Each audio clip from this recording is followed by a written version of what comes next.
Brian Eno y John Cale, empleados exclusivos del señor Sergio Wisniewski, trayendo la historia a la mesa de la transición ordenada. A ver, ¿se puede poner uno de esos goles? Sí, por favor. El que hizo con el pie o el que hizo con la mano, da igual. Es lo mismo, es lo mismo. 40 años. La pelota viene para Batista para el gol. Argentina dio el gol. Diego Armando Maradona entró a buscar después de una jugada maravillosa. Un rechace para atrás, saltó con la mano para convertir el gol. Mandando la pelota por Es el relato menos conocido de este partido y vos notaste que lo dice en la tercera Al palabra, toque. para mí con la mano, dijo al Sí, principio al toque. del relato y después lo vuelve a decir. No, pero aparte Víctor ese Hugo día la vio. mete dos frases, o sea, en este gol dijo a mano de Dios y en el otro dijo barrilete Barrilete cósmico. cósmico. Y vos sabés que hay dos cosas que tienen significancia, porque estábamos jugando contra Inglaterra 4 años después de la Guerra de Malvinas. Sí. Estaba muy latente la situación, pero aparte, ese año, yo creo que es el último año que se vio el cometa Halley desde la Tierra. Que nos iba a destruir. Es decir, que el cometa estaba en la conversación, digo, barrilete cósmico. Ese es un año increíble, el de 1986, porque ya empieza el año con un paro de la CGT en enero. Ubaldini, paro de la CGT, la inflación empieza a caminar, es un año en el que hay 380% de inflación. Ajá. Ese año, y se consideraba que era buenísimo porque se venía de casi el doble del año anterior. Ah, bueno, claro. Pero 380 era un gran dato, 470 el riesgo país, 470. Está como más o menos como ahora. Más o menos, como ahora. Viene a la Argentina Alan García, el presidente peruano, Ay, que patria se mía, terminó. dame un presidente. Exactamente, como ese Alan año fue. García. Patria querida, dame un presidente como Alan García, porque tenía un discurso durísimo contra el Fondo Monetario Internacional y todos lo empezaban a ver flaquear a Alfonsín. La deuda ese año superó los 50.000 millones de dólares. Medio caputo, digamos. Uno podría hacer el mismo programa de radio que estamos haciendo hoy. El mismo mundial, deuda externa, riesgo país, inflación. Claro. Alfonsín anunció, esto sí es distinto, que se propone reformar la Constitución para ir a un sistema presidencialista a uno parlamentario. Eso se propuso, no lo logró. Obviamente la reforma del 94 lo único que logró es crear la figura del jefe de gabinete. Sí. Hay un silencio. Jefe de gabinete. Jefe de gabinete, hay un jefe de silencio gabinete, incómodo. pendrive. Alfonsín venía de No había dos... pendrives en el No, 86. no había... Había disquetes. Nadie lo 5 había un cuarto. encontrado, pero Alfonsín venía de dos triunfos electorales, el 83 y el 85, y los radicales sentían que podían reformar la Constitución, podían hacer lo que querían. Claro. Y en marzo se hizo en la Argentina un congreso pedagógico que no se hacía desde 1881. Hacía más de un siglo que no se reformaba el sistema pedagógico en la Argentina. Obviamente esto generó un fuerte enfrentamiento con la Iglesia Católica. Claro. Y estamos en pleno gobierno de Alfonsín, la selección que sale campeona del mundo con un Maradona insuperable. Para colmo, creo que de ese Maradona insuperable, el del partido con los ingleses es el Zenit. Quizá contra Bélgica, pero bueno, eso ya es discusión futbolera. Puede ser. Y Alfonsín le cede a la selección ganadora cuando llega a la Argentina el balcón de la Casa Rosada, porque en realidad Alfonsín había tenido una par de expresiones un poco duras con Bilardo. Había un grupo de la coordinadora radical que quería poner a Menotti, y Alfonsín llegó a decir, en pleno momento del Mundial en el que los candidatos eran Brasil, Francia y Dinamarca, llegó a decir que Bilardo era el antifútbol y que era un pinchaculos con alfileres. Tomando la vieja leyenda de Estudiante de La Plata. Exactamente, pinchaculos con alfileres. Obviamente, para que Bilardo perdone eso, hubo muchas negociaciones. Toma temperatura en el año 1986 el tema del divorcio vincular. No había divorcio. Vos te casás, no te podías divorciar nunca más. Bueno, se empieza a tomar eso. Por ejemplo, hubo marchas en contra del divorcio. ¿Quién estuvo en las marchas contra el divorcio? Carlos Saúl Menem. Mirá vos. Participó en ese tipo de marchas. Que justo después, él. que después lo iba a necesitar. Justo él. Y hubo católicos, gente que profundamente creyente, que sí apoyaban el divorcio, como por ejemplo Antonio Cafiero y Fernando de la Rúa.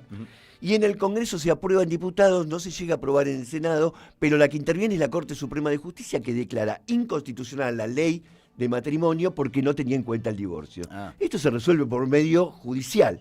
Después el Congreso toma la iniciativa y lo termina votando, pero ya la Corte Suprema había tomado esa decisión. Aparecen notas en los diarios de jóvenes que se están yendo de la Argentina. En ese momento aparece como toda una novedad, jóvenes que se van del país. Efectivamente, podríamos estar haciendo este programa en 1986. Acá empieza a haber diferencia. En octubre Alfonsín visita a Fidel Castro en Cuba. Margaret Thatcher no cumple las resoluciones de la ONU que la instan a negociar con la Argentina la soberanía de Malvinas. Hasta el día de hoy, Inglaterra no negoció el tema Malvinas. Y ahora menos que menos, si tienes un entregador de gobierno. Ahora no le hace falta. No, claro. El que negocia por la Argentina está con los ingleses. Claro. La Guerra Fría seguía firme, Estados Unidos versus la URSS.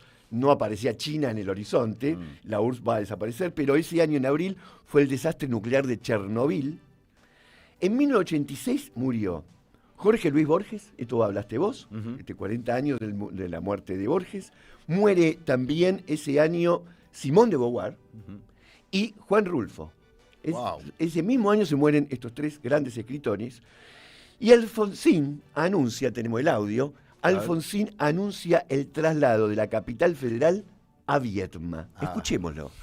Tengo el honor de presentarles un anteproyecto de ley que traslada la capital de la República a las márgenes del curso inferior del Río Negro, en jurisdicción de las provincias de Río Negro y Buenos Aires. Como lo expongo más adelante, entiendo que hay razones de peso en favor del mismo, y como es de tal trascendencia para el futuro del país, considero necesario contar con vuestro asesoramiento antes de adoptar la decisión definitiva de enviarlo al Honorable Congreso de la Digamos, todos los rionegrinos se salvaron de Mauricio, Horacio y Jorge, ¿no? Sí, era una gran idea. Trasladar la capital federal a Viedma hubiese sido, la verdad, maravilloso. Lejos de eso, la capital federal no solamente no fue trasladada, sino que después le dieron la autonomía y ya sabemos lo que terminó pasando. Mauricio, Horacio y Jorge. La película más vista en los cines de la Argentina en 1986 fue La Historia Oficial, que, como todos sabemos, ganó el Oscar a la mejor película extranjera. Luis Puenzo, con Héctor Alterio y Norma Leandro. En 1986, el mercado editorial argentino estuvo marcado por el título del Mundial del Fútbol y la muerte de Jorge Luis Borges, pero el bestseller de ese año fue los libros de humor de Roberto Fontana Rosa. Qué grande.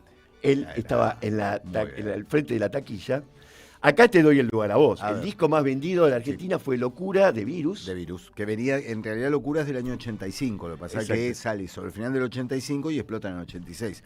Pero yo te sumo, la cosecha de rock argentino del año 1986 incluye obras como Signo de Soda Stereo, Llegando los Monos de Sumo, La La de Spinetta Páez, Privé de Spinetta, Consumación o Consumo de Fricción.